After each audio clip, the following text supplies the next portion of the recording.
हुन त म प्लिज तपाईँहरूले कुनै पार्टीले गाली गर्न त चाहन्न होइन, किनभने अब तपाईँलाई राम्रोसँग मनमा तनमा थाहा छ यो देशलाई यो अवस्थामा पुर्याउने कुन दल रह्यो त? पक्कै राष्ट्रिय स्वतन्त्र पार्टी चलाएको त होइन होइन, यहाँ बालेले चलाएको पनि होइन, अजयले चलाएको पनि होइन। यो देश चलाउने जिम्मा त उहाँले पाउनु भएको हो।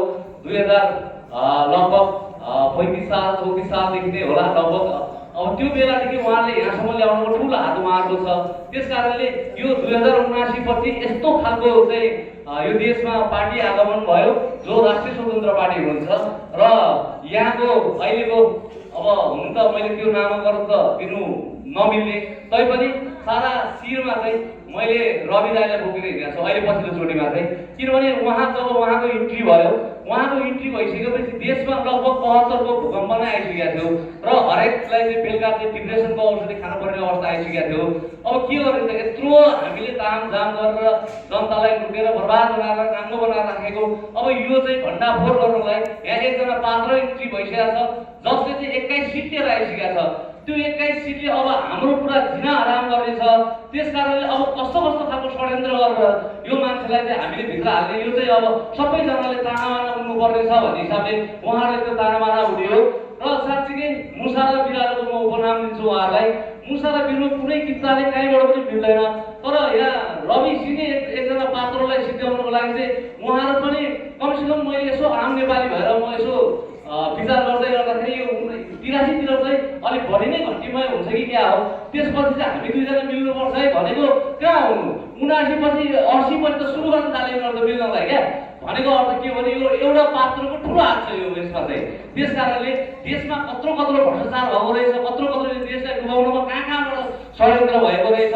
त्यस कारणले उहाँले त्यो कुराको जब फाइल खोल्न थाल्नुभयो त्यसपछि यिनीहरूको पुरै सातो टुच्चो उड्यो र रवि लामिछानेज्यूलाई चाहिँ लगेर जेलमा थन्काइदियो, उपनाम दियो एउटै हो सहकारी ठग भनेर होइन। त्यस कारणले म यहाँलाई के भन्न चाहन्छु भने आज धेरै अपोजिट पात्रहरू हुन्छ जसले चाहिँ राष्ट्रिय स्वतन्त्र पार्टीको कारणले उहाँले अब सधैँबाट राजनीतिबाट हात धोएर साइड लाग्नु पर्नेछ। र म के भन्न चाहन्छु भने जसले जसरी ट्याग लाउनु भएको छ, हिरा हिरा हो, किरा किरा हो, र हिरालाई जति हिरोमा डुबाएर राख्नुहोस् एकचोटि पानी हाल्नुहोस् त्यो हिरा नै हुन्छ है। त्यस कारणले तपाईँहरूले ठग प्रमाण, तपाईँसँग प्रमाण पुष्टि नभइसम्म कसैको चरित्रमाथि हत्या गर्नुहुन्छ भने तपाईँहरूलाई पनि सलाम छ। एक दिन त्यही रवि लामिछानेको पाहुमा तपाईँ ठग भन्नेहरू पनि आउनुहुन्छ। म लेखेर दिन्छु, त्यो हेरिराखेको छु म।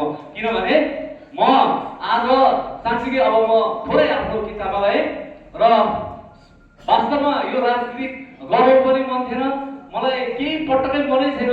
त्यस कारणले हरेक प्रोग्राममा मैले मेरो आफ्नो जिन्दगी चाहिँ सँगै लिएर हिँडिरहेको हुन्छु।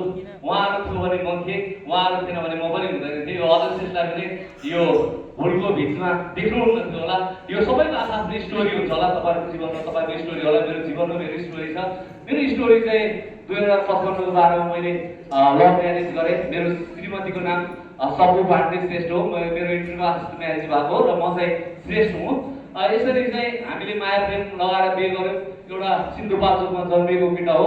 सपना बोकेर म काठमाडौँ आएको छु र अरू धन्यवाद चाहिँ दिउँ म यो पोखरा अनि सिन्धुपाल्चोक सम्पर्क मञ्च भनेर पोखरालाई कर्मस्थल बनाएर बसिरहनु भएका मेरा काका बाबुहरू, मेरा आफ्ना इष्टमित्रहरू सबै यहाँनिर आउनु भएको होला। हात उठाइदिनु होला तपाईँले पनि।